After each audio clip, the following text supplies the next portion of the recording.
conversation que presque aucun homme n'a jamais eue à voix haute.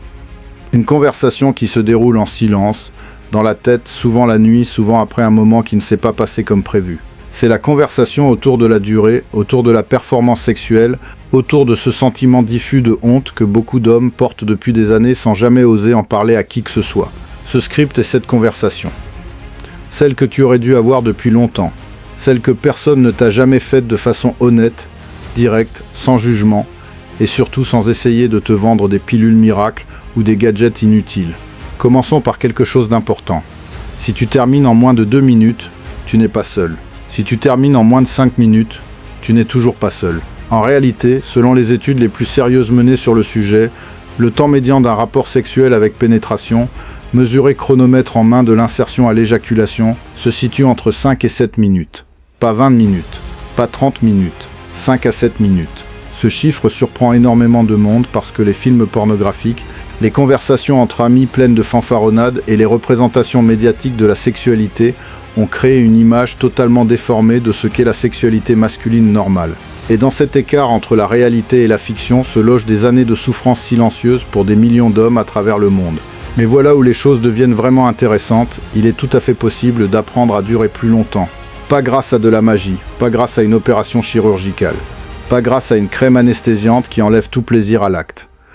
Mais grâce à une compréhension profonde de ce qui se passe réellement dans ton corps et dans ton cerveau au moment de l'excitation sexuelle, et grâce à des techniques concrètes, validées scientifiquement, que n'importe quel homme peut commencer à pratiquer dès aujourd'hui. Ce texte va te guider à travers tout cela, de façon exhaustive, étape par étape, sans rien laisser de côté. Avant d'aller plus loin, posons clairement ce dont nous allons parler. L'éjaculation précoce est définie cliniquement comme une éjaculation qui survient de façon persistante ou récurrente lors d'une activité sexuelle, avec un partenaire ou en solo, moins d'1 minute environ après la pénétration avant que la personne ne le souhaite, et qui cause une détresse significative. Il existe 2 formes principales. La forme primaire, parfois appelée congénitale, dans laquelle un homme a toujours éjaculé rapidement depuis sa première expérience sexuelle. Et la forme secondaire ou acquise dans laquelle un homme qui avait une durée satisfaisante commence à éjaculer plus rapidement à un certain moment de sa vie, souvent suite à un événement stressant, une relation difficile, un problème de santé ou simplement le vieillissement. Les approches pour travailler sur ces 2 formes sont similaires mais pas identiques, et nous allons explorer les 2 avec le même niveau de profondeur. Il est également important de préciser ce que nous n'allons pas faire ici. Nous n'allons pas parler de performance au sens compétitif du terme. La sexualité n'est pas une olympiade. L'objectif n'est pas de battre un record ou d'impressionner quelqu'un. L'objectif est de vivre une sexualité épanouie, connectée, plaisante et mutuelle. Durer plus longtemps n'a de sens que si cela contribue à ton bien-être et à celui de ton ou ta partenaire. Tout ce qui suit est à lire dans cet esprit-là. Maintenant, commençons vraiment. Commençons par le commencement. Comprendre pourquoi certains hommes éjaculent si rapidement. Et pour comprendre cela, il faut d'abord comprendre ce qui se passe physiologiquement pendant l'excitation sexuelle. Le corps masculin est une machine extraordinairement sophistiquée, et l'éjaculation est l'un des processus biologiques les plus complexes qu'il réalise. Tout commence dans le cerveau.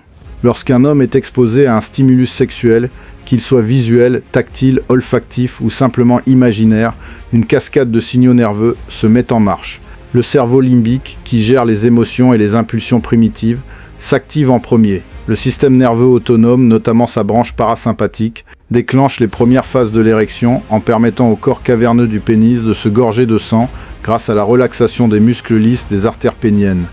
La dopamine, ce neurotransmetteur du désir et de la récompense, commence à inonder certaines zones du cerveau, créant cette sensation d'envie et d'anticipation caractéristique de l'excitation montante.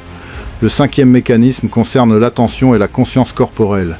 Et c'est un mécanisme que presque personne ne mentionne, mais qui est absolument central dans la compréhension et la résolution de l'éjaculation précoce. Beaucoup d'hommes, et cela est particulièrement vrai pour ceux qui éjaculent rapidement, ont tendance à se dissocier de leur corps pendant l'acte sexuel. Ils sont dans leur tête, soit en train de fantasmer intensément pour maximiser l'excitation, soit en train de s'inquiéter de leur performance, soit en train de penser à des choses non sexuelles pour essayer de retarder l'éjaculation, comme la tactique classique de penser à du football ou à des mathématiques. Paradoxalement, cette dissociation du corps diminue considérablement leur capacité à détecter et à moduler leur niveau d'excitation. Le 5e mécanisme concerne l'attention et la conscience corporelle. Et c'est un mécanisme que presque personne ne mentionne, mais qui est absolument central dans la compréhension et la résolution de l'éjaculation précoce. Beaucoup d'hommes, et cela est particulièrement vrai pour ceux qui éjaculent rapidement, ont tendance à se dissocier de leur corps pendant l'acte sexuel. Ils sont dans leur tête, soit en train de fantasmer intensément pour maximiser l'excitation, soit en train de s'inquiéter de leur performance, soit en train de penser à des choses non sexuelles pour essayer de retarder l'éjaculation, comme la tactique classique de penser à du football ou à des mathématiques. Paradoxalement, cette dissociation du corps diminue considérablement leur capacité à détecter et à moduler leur niveau d'excitation. Voici pourquoi. Pour pouvoir gérer ton niveau d'excitation et retarder l'éjaculation, tu dois être capable de recevoir les informations que ton corps t'envoie en temps réel. Tu dois ressentir où tu en es sur l'échelle d'excitation, identifier les premiers signaux d'approche du point de non-retour et ajuster ton comportement en conséquence. Mais si tu es complètement dans ta tête et déconnecté de tes sensations corporelles, tu reçois ces informations trop tard, quand l'éjaculation est déjà en cours ou imminente. C'est comme essayer de conduire une voiture en regardant uniquement par la lunette arrière, tu ne réagis qu'après avoir déjà dépassé le point critique. Le sixième mécanisme est lié aux habitudes de masturbation, et nous en avons déjà parlé brièvement, mais il mérite qu'on y revienne plus en détail parce que c'est un facteur que beaucoup d'hommes sous-estiment massivement.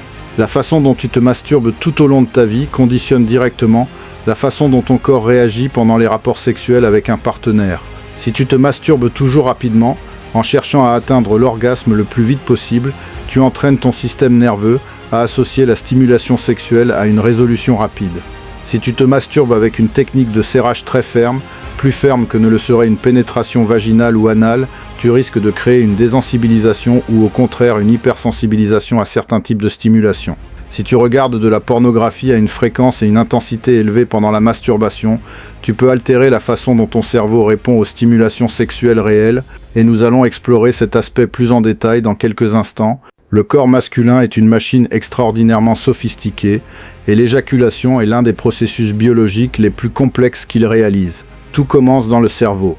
Lorsqu'un homme est exposé à un stimulus sexuel, qu'il soit visuel, tactile, olfactif ou simplement imaginaire, une cascade de signaux nerveux se met en marche. Le cerveau limbique, qui gère les émotions et les impulsions primitives, s'active en premier.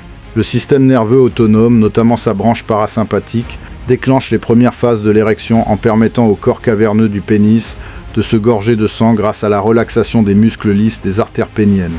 La dopamine, ce neurotransmetteur du désir et de la récompense, commence à inonder certaines zones du cerveau, créant cette sensation d'envie et d'anticipation caractéristique de l'excitation montante. À mesure que l'excitation augmente, quelque chose de fascinant se produit au niveau neurologique. La branche sympathique du système nerveux autonome commence progressivement à prendre le relais. C'est cette branche, normalement associée à la réponse au stress et à la survie, qui orchestre les phases finales de l'éjaculation. Cette dualité est importante à comprendre. L'érection est principalement parasympathique, déclenchée par la relaxation et l'abandon. L'éjaculation est principalement sympathique, déclenchée par l'activation et la tension. Et c'est là que réside l'une des clés les plus importantes de tout ce que nous allons explorer. L'état mental et physique dans lequel tu te trouves pendant l'acte sexuel influence directement la rapidité avec laquelle ton corps atteint le point de déclenchement de l'éjaculation. L'éjaculation elle-même se déroule en deux phases distinctes qu'il est crucial de connaître pour pouvoir travailler dessus. La première phase s'appelle l'émission. C'est le moment où les contractions des épididymes, des vésicules séminales, de la prostate et des canaux déférents propulsent le sperme dans l'urètre postérieur. À ce moment précis, la plupart des hommes ressentent ce qu'on appelle le point de non-retour, cette sensation soudaine et irrésistible que l'éjaculation est devenue inévitable. C'est qu'il n'est plus possible de revenir en arrière quoi qu'on fasse. La deuxième phase s'appelle l'expulsion. C'est le moment où des contractions rythmiques des muscles du périnée et de la base du pénis, notamment les muscles bulbocaverneux et ischio-caverneux, propulsent le sperme hors du corps dans ce mouvement spasmodique et pulsatile que nous connaissons tous. Ce que la plupart des hommes ne savent pas, et c'est là quelque chose de fondamental, c'est que le point de non-retour n'est pas aussi inévitable que son nom le suggère. Avec de l'entraînement et de la pratique consciente, il est possible d'apprendre à reconnaître les signaux qui précèdent ce point et à moduler le niveau d'excitation pour ne jamais l'atteindre prématurément. C'est tout l'art de ce que nous allons explorer ensemble. Mais pour y arriver, il faut d'abord comprendre pourquoi certains hommes semblent ne jamais maîtriser naturellement cette régulation. Les recherches scientifiques pointent vers plusieurs mécanismes différents, et dans la plupart des cas, plusieurs de ces mécanismes sont simultanément à l'œuvre chez le même individu. Le premier mécanisme est la sensibilité neurologique. Des études ont montré que certains hommes souffrant d'éjaculation précoce primaire ont un pénis physiologiquement plus sensible que la moyenne. Concrètement, leurs neurones sensitifs répondent plus intensément aux stimuli tactiles, ce qui signifie que leur système nerveux atteint le seuil déclencheur de l'éjaculation plus rapidement que chez la plupart des hommes. Cette hypersensibilité est en partie génétique. Des études sur des jumeaux et des familles ont démontré une composante héréditaire significative dans l'éjaculation précoce, suggérant que certains hommes naissent effectivement avec un système nerveux périphérique plus réactif aux stimuli sexuels. Si ton père ou ton frère a le même problème, cela n'est probablement pas une coïncidence. Le deuxième mécanisme est neurochimique, et c'est l'un des mieux documentés scientifiquement. La sérotonine, ce neurotransmetteur souvent associé au bien-être, ta humeur stable, joue un rôle central dans la régulation du réflexe éjaculatoire. Des niveaux plus bas de sérotonine dans certaines synapses du système nerveux central, notamment dans les voies descendantes qui modulent les réflexes spinaux, sont associés à une latence éjaculatoire plus courte. En termes simples, moins il y a de sérotonine disponible dans certaines zones du cerveau et de la moelle épinière, plus vite l'éjaculation survient. C'est d'ailleurs la raison pour laquelle certains médicaments antidépresseurs, notamment les inhibiteurs sélectifs de la recapture de la sérotonine, ont pour effet secondaire bien connu de retarder l'éjaculation. Dans le cas de certains hommes, cette particularité neurochimique est congénitale et constitue la base biologique de leur éjaculation précoce. Ce n'est pas une faiblesse de caractère, ce n'est pas un manque de volonté, c'est de la biochimie. Le troisième mécanisme est psychologique et conditionné, et c'est là que les choses deviennent particulièrement fascinantes, parce qu'elles concernent non seulement les hommes qui souffrent cliniquement d'éjaculation précoce, mais d'une certaine façon, pratiquement tous les hommes qui ont grandi dans notre culture moderne. L'apprentissage joue un rôle énorme dans la sexualité masculine, bien plus que la plupart des gens ne le réalisent. Les premières expériences sexuelles d'un homme, souvent marquées par la précipitation, l'anxiété ou la peur d'être découvert, peuvent conditionner son système nerveux à associer l'excitation sexuelle avec l'urgence et la rapidité d'une façon profondément ancrée.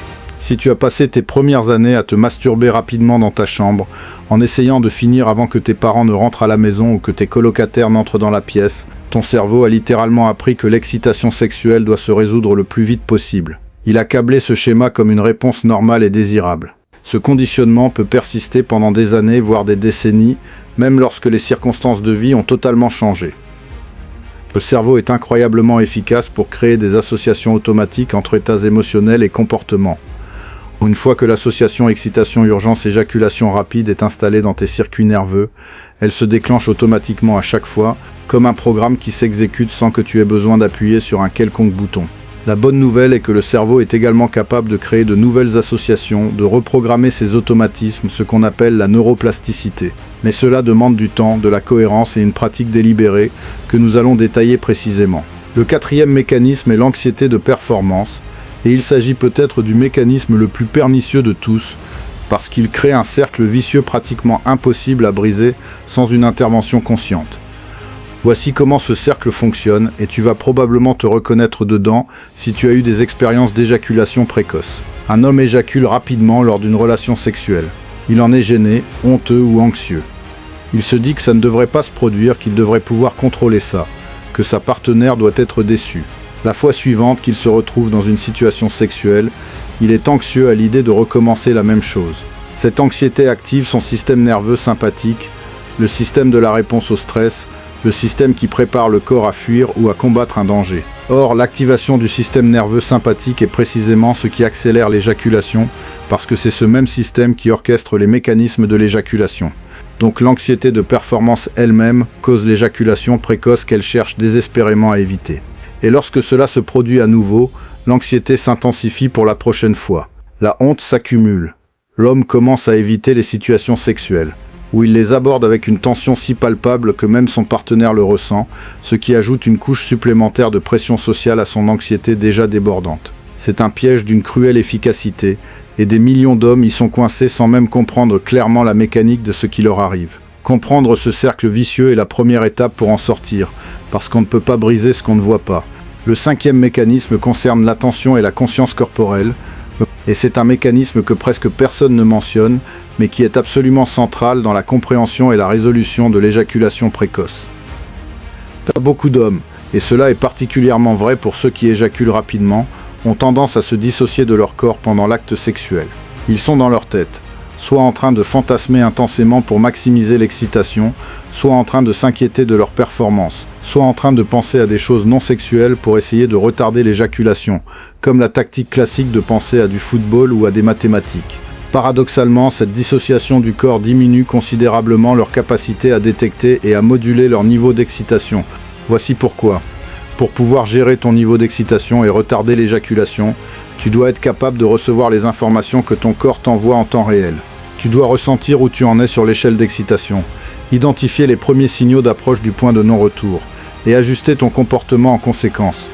Mais si tu es complètement dans ta tête et déconnecté de tes sensations corporelles, tu reçois ces informations trop tard, quand l'éjaculation est déjà en cours ou imminente. C'est comme essayer de conduire une voiture en regardant uniquement par la lunette arrière, tu ne réagis qu'après avoir déjà dépassé le point critique. Amélioration significative de leur contrôle éjaculatoire et de leur qualité de vie sexuelle générale, après quelques semaines d'abstinence de pornographie. Ce n'est pas une promesse, mais c'est une réalité documentée.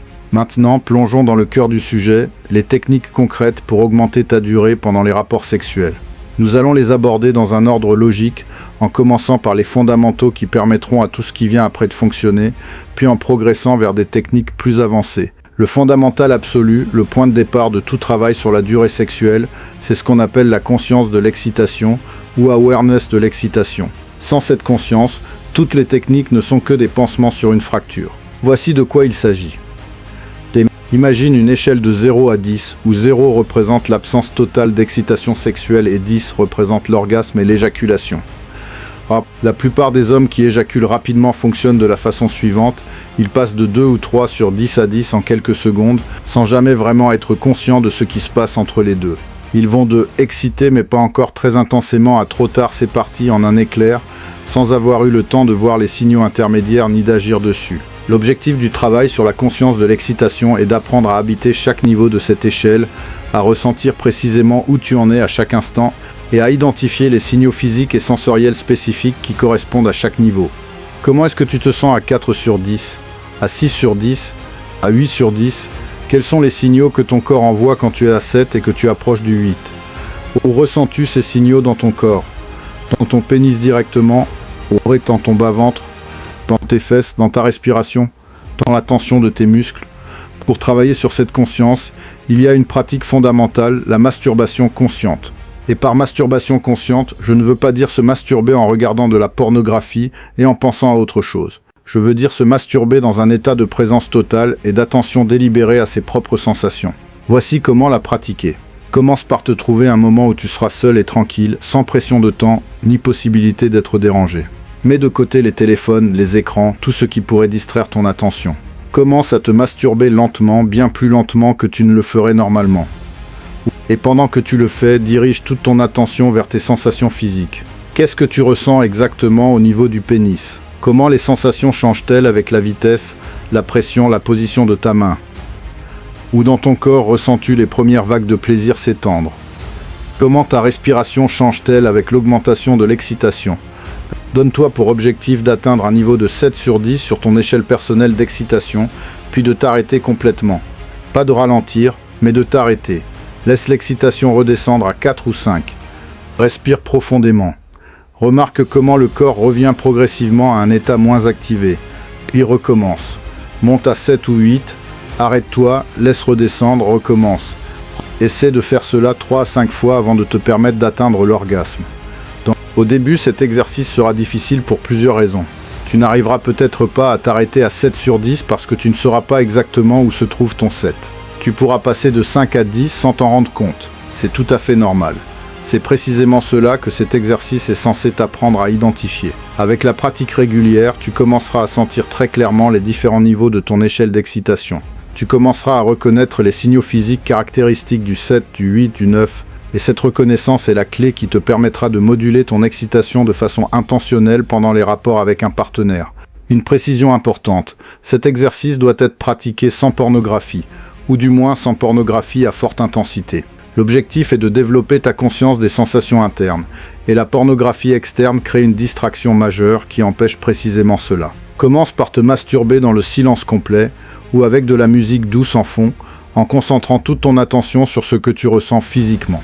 À côté de la masturbation consciente, Il y a une technique comportementale qui a été développée dans les années 1970 par des chercheurs en sexologie et qui reste aujourd'hui l'une des plus efficaces et des mieux documentées scientifiquement pour traiter l'éjaculation précoce. La technique de la pause compression ou stop-start avec compression.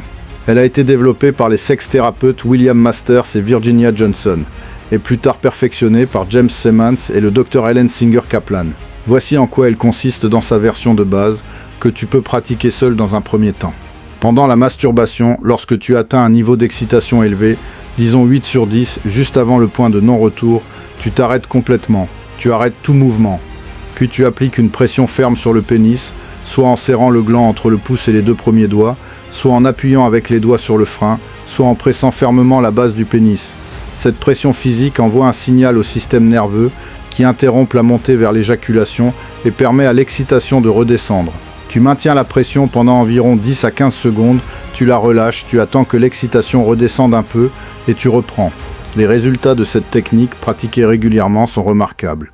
Des études cliniques ont montré que la grande majorité des hommes qui pratiquent cette technique de façon consistante pendant plusieurs semaines rapportent une amélioration significative de leur contrôle éjaculatoire dans les rapports avec un partenaire. L'idée est qu'en répétant cette séquence encore et encore, tu entraînes ton système nerveux à reconnaître l'approche du point de non-retour plus tôt et à tolérer des niveaux d'excitation plus élevés sans déclencher automatiquement le réflexe éjaculatoire.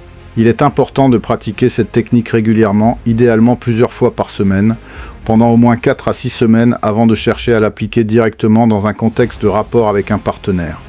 Le travail solo est essentiel parce qu'il élimine la variable de l'anxiété de performance et te permet de te concentrer uniquement sur le travail de conscience et de régulation de ton excitation. Progressivement, tu peux introduire des variations dans cette pratique. Par exemple, au lieu d'une pression physique sur le pénis, tu peux essayer de simplement t'arrêter et de respirer profondément en relâchant complètement tous les muscles de ton bas-ventre, de tes fesses et de tes cuisses. Cette variation est intéressante parce qu'elle te prépare à des stratégies de régulation plus subtiles que tu pourras utiliser pendant un rapport sans que ton partenaire ne remarque que tu fais quelque chose de particulier. Parlons maintenant d'une dimension absolument cruciale qui est presque toujours négligée dans les discussions sur l'éjaculation précoce, le rôle de la respiration. La connexion entre la respiration et le système nerveux autonome est profonde, directe et bidirectionnelle. Lorsque tu es anxieux ou très excité, ta respiration devient naturellement plus rapide, plus superficielle et souvent se concentre dans le haut de la poitrine.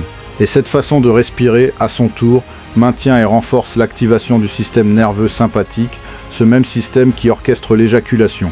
C'est un cercle de renforcement mutuel. A l'inverse, lorsque tu respires lentement, profondément, à partir du ventre, en laissant le diaphragme descendre complètement à chaque inspiration, tu actives le système nerveux parasympathique, le système de la détente et de la récupération. Dans ce faisant, tu crées une résistance naturelle à la montée rapide vers l'éjaculation. Ce n'est pas de la spiritualité ou de l'ésotérisme, c'est de la physiologie pure. Voici comment travailler concrètement sur ta respiration dans le contexte de l'éjaculation précoce. Premièrement, apprends la respiration diaphragmatique en dehors de tout contexte sexuel. Place une main sur ton ventre juste au-dessous du nombril. Tu inspires par le nez en laissant le ventre se soulever sous ta main, puis expire par la bouche en laissant le ventre redescendre. La poitrine doit rester relativement immobile. Pratique cela 10 minutes par jour, en dehors de tout contexte sexuel, jusqu'à ce que cette façon de respirer devienne naturelle et automatique. Deuxièmement, intègre cette respiration dans ta pratique de masturbation consciente. Pendant les phases de montée de l'excitation, observe ta respiration. Remarque comment elle change avec l'augmentation de l'excitation. Quand tu sens l'excitation monter vers des niveaux élevés, fais consciemment quelques respirations profondes et lentes avec le ventre. Tu remarqueras que cela crée un effet naturel de ralentissement et de régulation de l'excitation.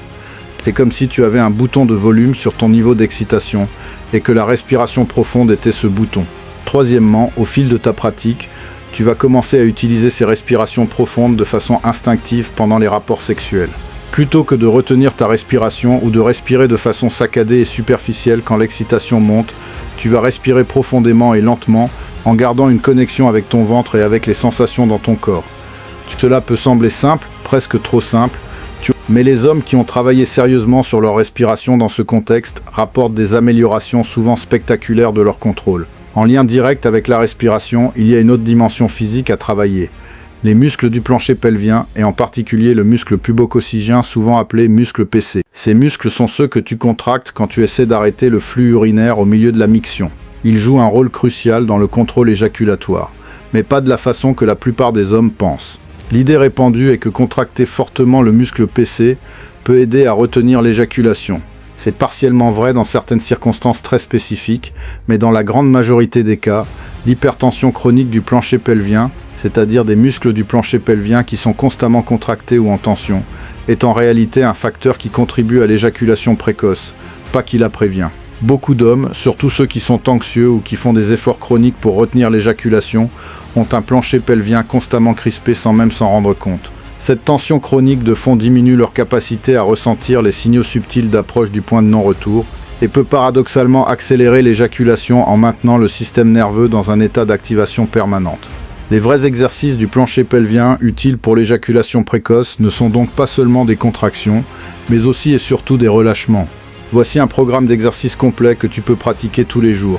Le premier exercice est la localisation et l'isolation du muscle PC. Comme mentionné, c'est le muscle que tu contractes pour arrêter le flux urinaire.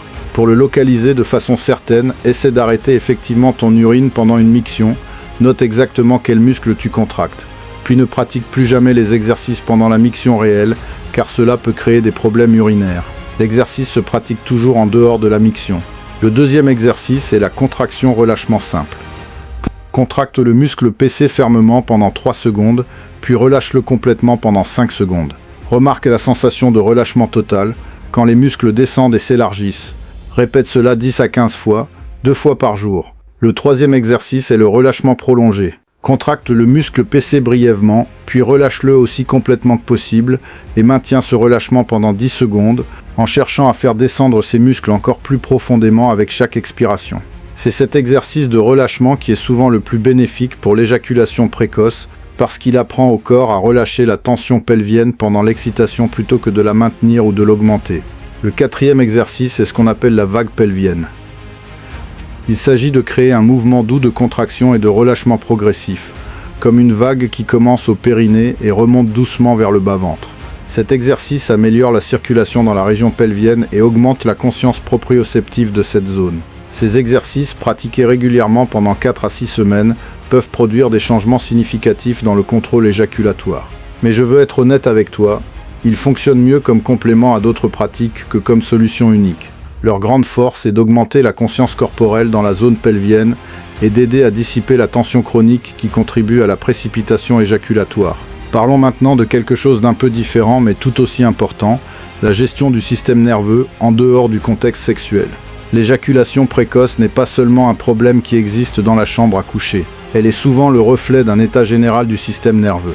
Un homme qui est chroniquement stressé, anxieux, qui dort mal, qui mange mal, qui ne fait pas d'exercice physique régulier, aura un système nerveux sympathique en état d'activation de fond permanente. Et ce système nerveux hyperactivé se reflétera inévitablement dans sa vie sexuelle.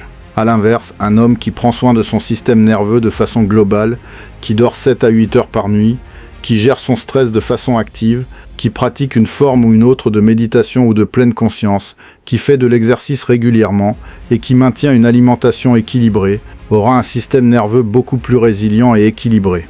Et cette résilience se manifestera aussi dans sa capacité à gérer l'excitation sexuelle sans basculer précipitamment vers l'éjaculation. La méditation de pleine conscience, ou mindfulness, mérite d'être mentionnée de façon spéciale ici, parce qu'elle est directement liée à la conscience de l'excitation dont nous avons parlé plus tôt. La pleine conscience est essentiellement la pratique d'observer ses propres expériences internes, ses pensées, ses émotions, ses sensations physiques, avec curiosité et sans jugement. Et c'est exactement la compétence que tu dois développer pour pouvoir gérer ton niveau d'excitation pendant les rapports sexuels. Même 15 minutes de méditation simple par jour peuvent faire une différence mesurable dans ta capacité à rester présent dans ton corps pendant l'acte sexuel. La pratique la plus accessible pour commencer est extrêmement simple. Assieds-toi confortablement, ferme les yeux et porte toute ton attention sur les sensations physiques de ta respiration. Quand ton esprit vagabonde vers des pensées ou des inquiétudes, remarque simplement que c'est arrivé et ramène doucement ton attention sur la respiration. C'est tout, rien de mystérieux. Mais pratiquer régulièrement, cela développe une capacité à rester présent dans les situations d'activation émotionnelle intense, comme les rapports sexuels, qui est absolument précieuse pour le contrôle éjaculatoire.